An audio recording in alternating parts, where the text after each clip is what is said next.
Good morning students, जय हिंद। जय हिंद। आज हमारा जो टॉपिक है इंडियन क्वालिटी में, वो भारत का महान्यायवादी है, अटॉर्नी जनरल ऑफ इंडिया है।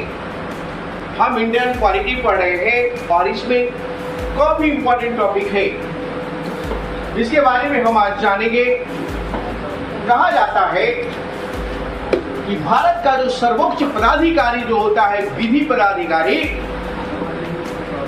भारत सरकार का जो सर्वोच्च विधि अधिकारी होता है, वो already attorney general of India होता है। कौन होता है? अटॉर्नी जनरल ऑफ इंडिया होता है, यह ध्यान में रखना है। आर्टिकल 76 ऑफ इंडियन कॉन्स्टिट्यूशन में इसका उल्लेख है और उसी में चर्चा है कि भारत में जो अटॉर्नी जनरल का जो नियुक्ति है वो राष्ट्रपति करेगा। कौन करेगा? राष्ट्रपति करेगा, याद रखेंगे। भारत में अटॉर्नी जनरल की नियुक्ति राष्ट्रपति करेगा, लेकिन वो ऐसे ही नहीं करता है, मंत्रिपरिषद की सलाह पर करता है, याद रखना है। इस प्रकार से यह ध्यान में रखेंगे कि आर्टिकल 76(1) के तहत इसकी नियुक्ति जो है वो राष्ट्रपति करता है। इसकी योग्यता क्या है? अर्थात अटॉर्नी जनरल ऑफ इंडिया किसे बनाया जाएगा, तो इसके लिए उसके पास योग्यता यह होना चाहिए कि सुप्रीम कोर्ट का उसे न्यायाधीश बनने की उसके पास योग्यता होनी चाहिए। सर्वोच्च न्यायालय का न्यायाधीश बनने की योग्यता उसके पास होना चाहिए। और दूसरा है कि वो भारत का नागरिक हो। अब सवाल है कि सुप्रीम कोर्ट का न्यायाधीश बनने की क्या योग्यता होगी। इसके लिए सबसे पहले हाई कोर्ट में न्यायाधीश के रूप में वह व्यक्ति 5 वर्ष का काम किया हो। हाई कोर्ट में 5 वर्ष का न्यायाधीश के रूप में कार्य करने का अनुभव होना चाहिए, वही अटॉर्नी जनरल ऑफ इंडिया बनेगा। दूसरा यह है कि हाई कोर्ट में वो 10 वर्ष का वकालत किया हो तो वो अटॉर्नी जनरल बन सकता है। तीसरा यह है कि राष्ट्रपति के नजर में वो बढ़िया विधि का जानकार हो, अनुभवी हो, विधि के क्षेत्र में जाने माने विधिवेता हो। तो इस कंडीशन वाले लोग अटॉर्नी जनरल बनते हैं। इसकी योग्यता क्या है? पहला, हाई कोर्ट में न्यायाधीश के रूप में 5 वर्ष का अनुभव होना चाहिए, या उसे हाई कोर्ट में 10 वर्ष का वकालत का अनुभव होना चाहिए, या राष्ट्रपति के नजर में वो बढ़िया विधिवेता हो तो वो अटॉर्नी जनरल बन सकता है। यह ध्यान में रखना है। अब सवाल है कि वर्तमान में अटॉर्नी जनरल कौन है? तो वर्तमान में जो हमारे अटॉर्नी जनरल है R Venkataramani. R Venkataramani, और यह भारत के 16वें अटॉर्नी जनरल हैं। यह ध्यान में रखना है। प्रश्न यह भी पूछ लेता है कि भारत का प्रथम अटॉर्नी जनरल कौन? MC तलवार। और सर्वाधिक समय तक इस पद पर रहने वाला कौन? MC तलवार 13 वर्ष। ठीक है, याद रखना है, बड़ा इंपॉर्टेंट सवाल है। अटॉर्नी जनरल का क्या काम है? तो आर्टिकल 76 क्लाउज 2 कहता है कि अटॉर्नी जनरल का कार्य इस प्रकार हो सकता है। पहला यह है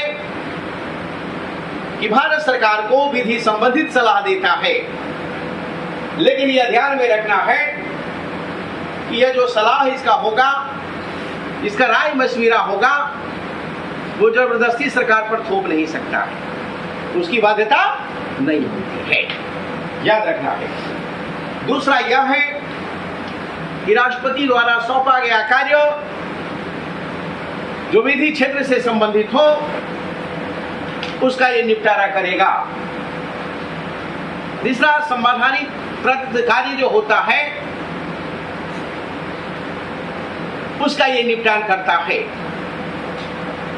इस प्रकार से यह ध्यान में रखना है। इसका विभिन्न कार्य है जिसका चर्चा आर्टिकल 76(2) में है। सवाल है इसका पावर क्या है। पावर यह है कि यह भारत राज्य क्षेत्र के सभी न्यायालय में सुनवाई कर सकता है, सरकार का पक्ष रख सकता है, भारत सरकार का पक्ष रख सकता है। तो ये पावर है अटॉर्नी जनरल का, और इसे सभी कोर्ट में उपस्थित होकर सुनने का अधिकार है। अटॉर्नी जनरल श्रोता के रूप में याद रखना है, इसको अधिकार है ये अटॉर्नी जनरल को, यह ध्यान में रखिए। इसके अलावा इसका पावर है, यह सांसद नहीं है, लेकिन लोकसभा में, राज्यसभा में, दोनों सदन में यह उपस्थित होकर आराम से किसी विषय पर अपने बातों को रख सकता है। लेकिन यदि किसी प्रस्ताव पर, विषय पर मतदान की प्रक्रिया होती है तो उसमें वो भाग नहीं लेगा। मतदान में भाग यही प्रश्न पूछ दिया जाता है बार बार कि कौन एक ऐसा है जो लोकसभा, राज्यसभा का सदस्य नहीं होता लेकिन सदन में भाग लेता है और अपने बातों को रखता है, लेकिन मतदान प्रक्रिया में भाग नहीं लेता। वो अटॉर्नी जनरल ऑफ इंडिया है। कौन है? आवाज नहीं आ रही है? कैसे आवाज नहीं आ रही है? ध्यान में रखना है। और इसका चर्चा भारतीय संविधान अनुच्छेद 88 में 88 यह कहता है अटॉर्नी जनरल सदन का सदस्य न होने के बावजूद भी वो सदन में भाग लेगा, अपने बातों को रखेगा, लेकिन उस पर मतदान नहीं करेगा। अर्थात यह सांसद न होते हुए भी एक सांसद को जो सुविधा है, फैसिलिटीज है, उसका ये उपभोग करता है। आर्टिकल 105 के 4 एक सांसद का जो सुख सुविधा है उसका ये उपभोग करेगा, कंज्यूम करेगा। कौन? Attorney general of India. Okay, अब सवाल है आर्टिकल 76(4) क्या कहता है? आर्टिकल 76(4) कहता है कि यह पद पर जो रहेगा वो राष्ट्रपति के कृपा पर ही निर्भर करेगा। अर्थात राष्ट्रपति के प्रसाद पर्यंत पद पे रहेगा, जब तक राष्ट्रपति चाहेगा रहेगा। हालांकि ऐसे इसे 3 साल के लिए बनाया जाता है, लेकिन सरकार जब तक चाहेगी तब तक ये रहेगा। लेकिन यह देखा जाता है कि सरकार का एक प्रकार से ये सलाहकार होता है वैधानिक, तो सरकार जाती है तो इसको भी इस्तीफा देना पड़ता है, क्योंकि नई पार्टी आती है, नई सरकार आएगी तो नया सलाहकार रखेगा। इसलिए सरकार जब जाती है तो ये भी बेचारा को त्याग पत्र देना पड़ता है। पहले भी इसे हटाया जा सकता है, याद रखना है, लेकिन हटाने से पूर्व इसे 3 महीना पहले सूचना देना होता है, नोटिस देना होता है। कितना महीना पहले? 3 महीना पहले। 3 महीना पहले। यदि यह स्वेच्छा से त्याग पत्र देना चाहता है तो वो दे सकता है, और यह त्याग पत्र राष्ट्रपति को देगा। अटॉर्नी जनरल ऑफ इंडिया त्याग पत्र किसे देगा? रेजिग्नेशन किसे देगा? राष्ट्रपति को। राष्ट्रपति को देगा, याद रखना है, ध्यान में रखेंगे। संविधान में इसका विशेष रूप से वेतन का प्रावधान नहीं है, राष्ट्रपति की कृपा पर ही निर्भर करता है।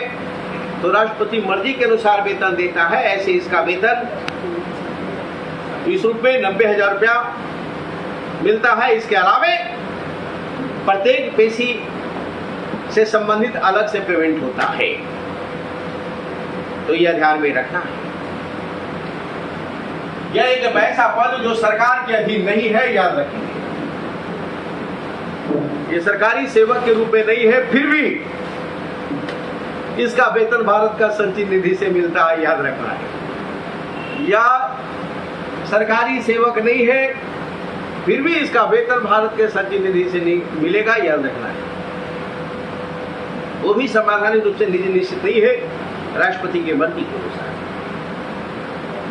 कहिएगा सरकारी सेवक क्यों नहीं है? क्योंकि ऑलरेडी निजी प्रैक्टिस भी कर सकता है, तो निजी प्रैक्टिस का छूट है, याद रखेंगे। कोई भी प्राइवेट केस में आसानी से वो पैरवी कर सकता है, प्राइवेट प्रैक्टिस जारी रख सकता है, उसकी बाध्यता नहीं है। लेकिन यह ध्यान में रखना है कि यदि मामला सरकारी हो, सरकार का हो, भारत सरकार का हो, तो उस मामले में किसी प्राइवेट केस में वो पैरवी नहीं करेगा, याद रखना है। वो पैरवी नहीं करेगा क्योंकि ये स्वयं ये पैरवीकार है सरकार का, ठीक है। तो उस मामले में सरकार के खिलाफ सलाह और विश्लेषण नहीं करेगा।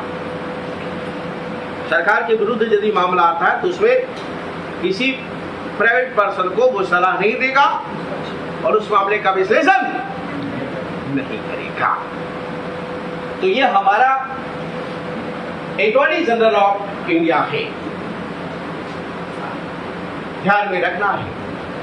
और ये बड़ा इंपॉर्टेंट है। इसे सवाल पूछ लिए जाते हैं, इसका संबंध किस अनुच्छेद से है? भारत का सर्वोच्च विधि अधिकारी कौन होता है?